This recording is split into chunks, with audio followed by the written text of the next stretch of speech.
Hello, everyone. It's Dr. Tidman. Thank you for stopping by. Did you know that the best thing you can do for your health may not be a medication? It may be buying a set of barbells. If you've been on my channel, you watched the review of the Barbell Prescription, which is a book by Sullivan and Baker.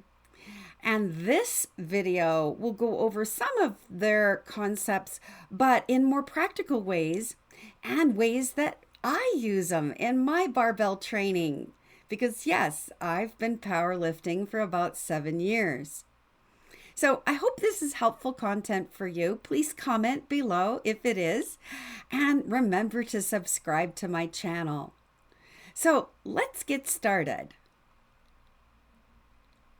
We're going to talk about powerlifting and resistance training, some of the concepts of muscle development, some of the requirements in your program, some general tips, and some ideas about how you can incorporate this in your daily life. The power of resistance. Well, we know on some of my videos that I have talked about, if you don't use it, you lose it. That is so true in the body for so many things. Bone density, if you've watched some of my videos on osteoporosis, you've learned about Wolff's Law, and resistance training, the strength, recovery, and adaptation cycle that Sullivan and Baker mention in their book.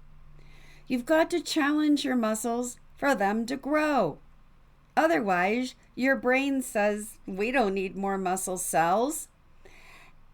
It's the same thing if you're in bed, you have a chronic illness, and you're bedbound for a while.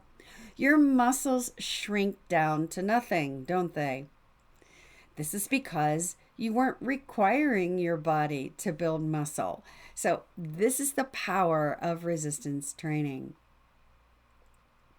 Wolff's Law we talk about in bone metabolism. Bone is a dynamic tissue that constantly remodels itself, responding to mechanical stress. If you don't put any mechanical stress on your bones, they don't build new bone or strengthen your existing bone. The structure of bone strengthens when you use the bones. In other words, you challenge your bones. Strength and muscle building follows some similar concepts. Resistance training is designed to enhance your muscle strength and endurance, but it also offers a wide range of health benefits.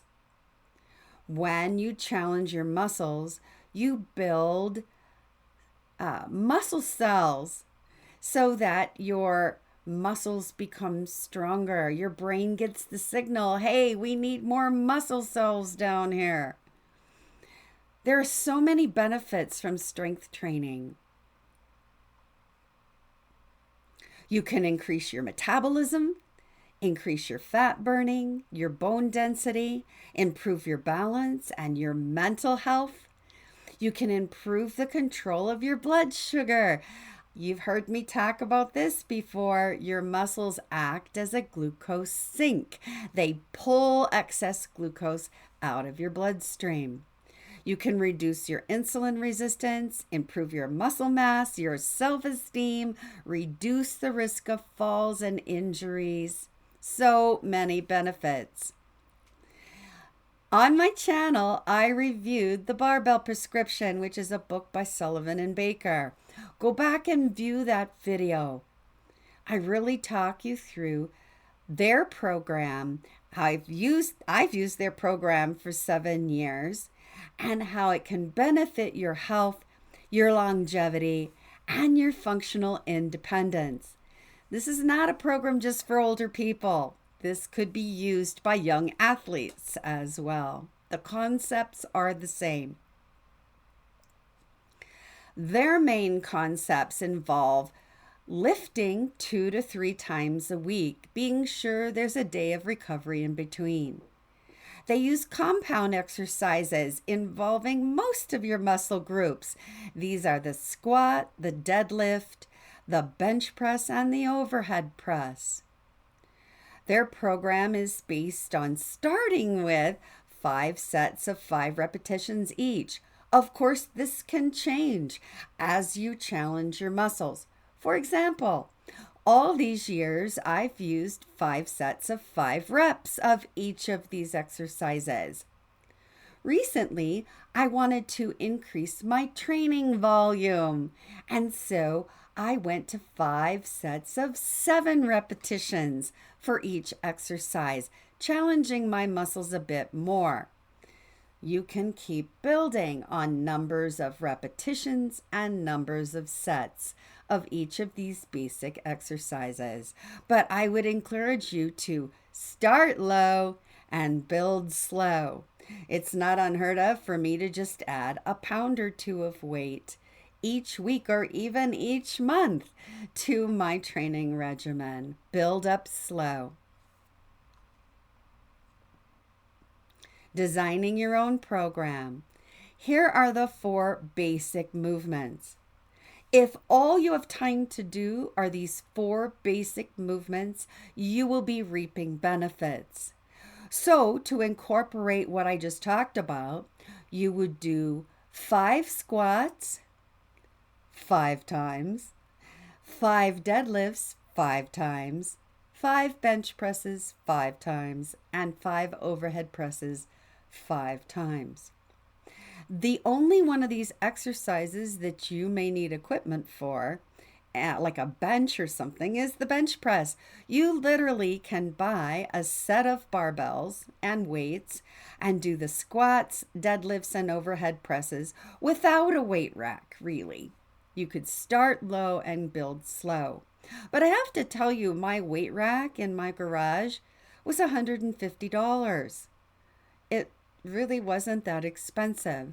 And then a set of weights with a barbell could run about $200. This is US. I don't know what the costs are in any other countries. Why don't those of you who are my international listeners comment below on how much a set of weights and a weight bench may be in your country? Rest and recovery periods between your repetitions are also important. So I'll do a set of 5 squats and then I'll wait 30 to 60 seconds. And then I do my next set. So in between my sets, I build in rest periods. Why is this important? Because your muscles need time to recover and then they adapt.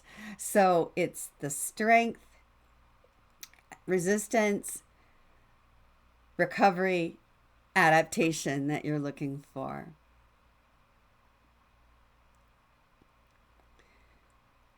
You could start with an empty bar. You could even start with a broomstick. You really can start where you're at in terms of your level.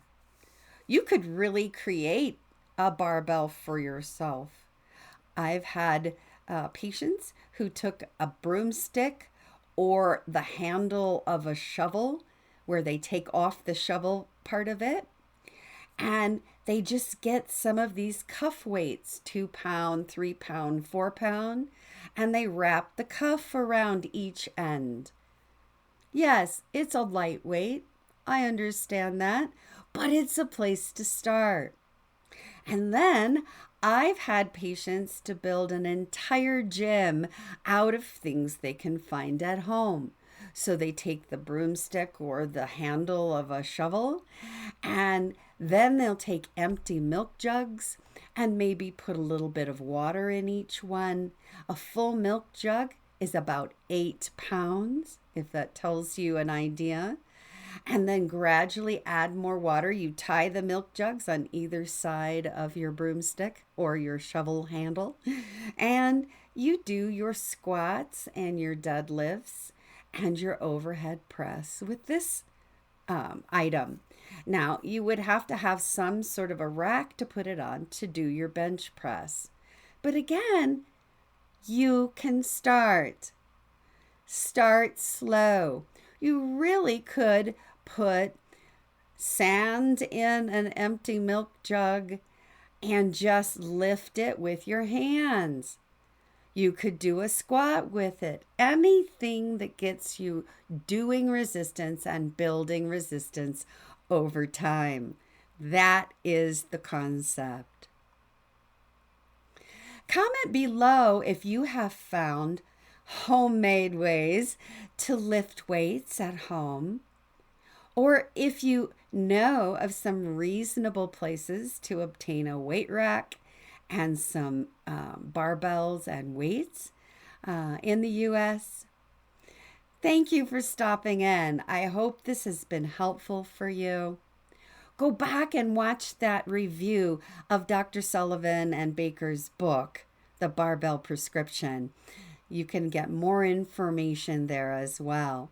Remember to subscribe and hit the notifications, and I'll see you on the next video.